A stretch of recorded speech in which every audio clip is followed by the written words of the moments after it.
அரசு ஊழியர்கள் ஆசிரியர்கள் ஆர்ப்பாட்டம். ராணிப்பேட்டை மாவட்டம் முத்துக்கடை பேருந்து நிலையம் அருகே அரசு அலுவலர்கள் மற்றும் ஆசிரியர்கள் இணைந்து 10 அம்ச கோரிக்கைகளை வலியுறுத்தி கண்டன ஆர்ப்பாட்டத்தில் ஈடுபட்டனர். பழைய ஓய்வூதிய திட்டத்தை மீண்டும் கொண்டுவர வேண்டும், 21 மாத நிலுவை ஊதியத்தை உடனடியாக வழங்க வேண்டும், காலி பணியிடங்களை நிரப்பி பதவி உயர்வு வழங்க வேண்டும் என கோரிக்கை விடுத்தனர். மேலும் ஆசிரியர்களுக்கான ஊதிய முரண்பாடுகளை களைந்து உயர்கல்வி ஊக்க ஊதியத்தை பழைய முறையில் வழங்க வேண்டும் என வலியுறுத்தினர். இந்த போராட்டம் அந்த பகுதியில் பெரும் கவனத்தை ஈர்த்தது. செய்தியாளர் செந்தில்குமார்.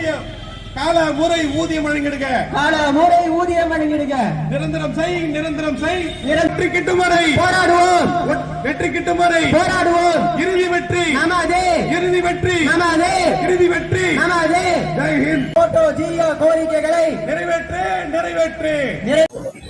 சரவணன், மாநில ஒருங்கிணைப்பாளர், போட்டோ ஜியோ பேரமைப்பின் சார்பிலே இன்றைய தினம் 38 மாவட்டங்களிலே 10 அம்ச கோரிக்கைகளை வலியுறுத்தி கவன ஈர்ப்பு ஆர்ப்பாட்டம் நடந்து கொண்டிருக்கிறது.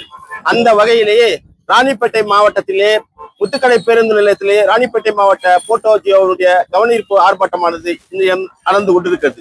இந்த கவன ஈர்ப்பு ஆர்ப்பாட்டத்தின் வாயிலாக மாண்புமிகு தமிழ்நாடு முதலமைச்சர் அவர்களை நாங்கள் வேண்டிக் கொள்வதெல்லாம், தேர்தல் கால வாக்குறுதியாக கொடுத்த 309 என்ற வாக்குறுதியை நிறைவேற்றும் வகையிலே தமிழ்நாட்டிலே பணிபுரியக்கூடிய 6,40,000 அரசு ஊழியர் ஆசிரியர்களுடைய வாழ்வாதாரத்தை கருத்து கொண்டு பழைய ஓய்வூதிய திட்டத்தை நடைமுறைப்படுத்த வேண்டுமாய் நாங்கள் கேட்டுக்கொள்கிறோம்.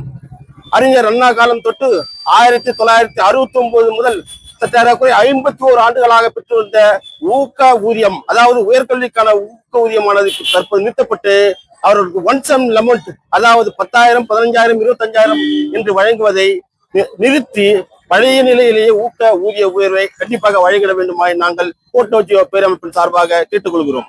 மாண்புமிகு தமிழ்நாடு முதலமைச்சர் அவர்கள் 108வது தேர்தல் கால வாக்குறுதியாக ஊர்ப்புற நூலகங்களில் பணிபுரியக்கூடியவர்களுக்கு பணி நிரந்தரம் செய்த அவர்களுக்கு காலமுறை ஊதியத்தை வழங்குமாறு வாக்குறுதி அளித்துள்ளார். ஆகவே ஊர்ப்புற நூலகர்களுக்கு காலமுறை ஊதியத்தை வழங்கிடமாய் நாங்கள் கேட்டுக்கொள்கிறோம். அதே போல நகராட்சி, மாநகராட்சிகளில் மற்றும் பேரூராட்சிகளில் பணிபுரியக்கூடிய தூய்மை பணியாளர்களை பணி நிரந்தரம் செய்து அவர்களுக்கு காலமுறை ஊதியத்தை வழங்கிட வேண்டும் என்று நாங்கள் கேட்டுக்கொள்கிறோம்.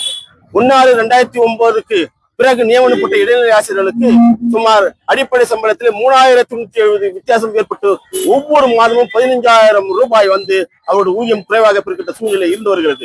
ஆகவே 16 ஆண்டுகளாக போராடி கொண்டிருக்கின்ற 20,000 இடைநிலை ஆசிரியர்களை கருத்தில் கொண்டு, வாழ்வாதாரத்தை கருத்தில் கொண்டு அவர்களுக்கு இந்த நடப்பு 2025 ஆண்டிலே அவருடைய கோரிக்கையை நிறைவேற்றி தருமாறு நாங்கள் போட்டோ ஜியோ பேரமைப்பு சார்பாக கேட்டுக்கொள்கிறோம். சம வேலைக்கு சம ஊதியம் கேட்டு ஏறக்குறைய 16 ஆண்டுகளாக பல கட்ட போராட்டங்களை நாங்கள் நடத்தி கொண்டிருக்கிறோம்.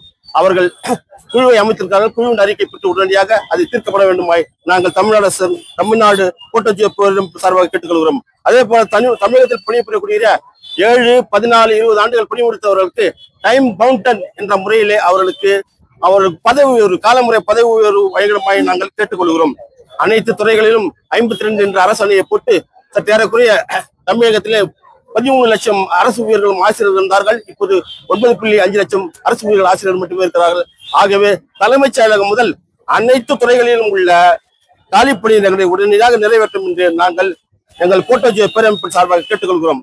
அரசு துறை ஊர்தி ஓட்டுநர்களுக்கு கிரேடு 1, கிரேடு 2, கிரேடு 3 என்ற பதவி உயர்வை வழங்கி அவர்களுக்கு வாழ்வாதாரத்தை மேம்படுத்த செய்திகளை உடனுக்குடன் தெரிந்து கொள்ள நம்ம வேதா நியூஸ் டைம்ஸ் சேனலை லைக் பண்ணுங்க, ஷேர் பண்ணுங்க, கமெண்ட் பண்ணுங்க, மறக்காம சப்ஸ்கிரைப் பண்ணுங்க. பக்கத்துல இருக்க பெல் ஐகானையும் கிளிக் பண்ணுங்க. அப்பதான் நாங்க போடுற வீடியோஸ் உங்களுக்கு நோட்டிபிகேஷன்ல வரும்.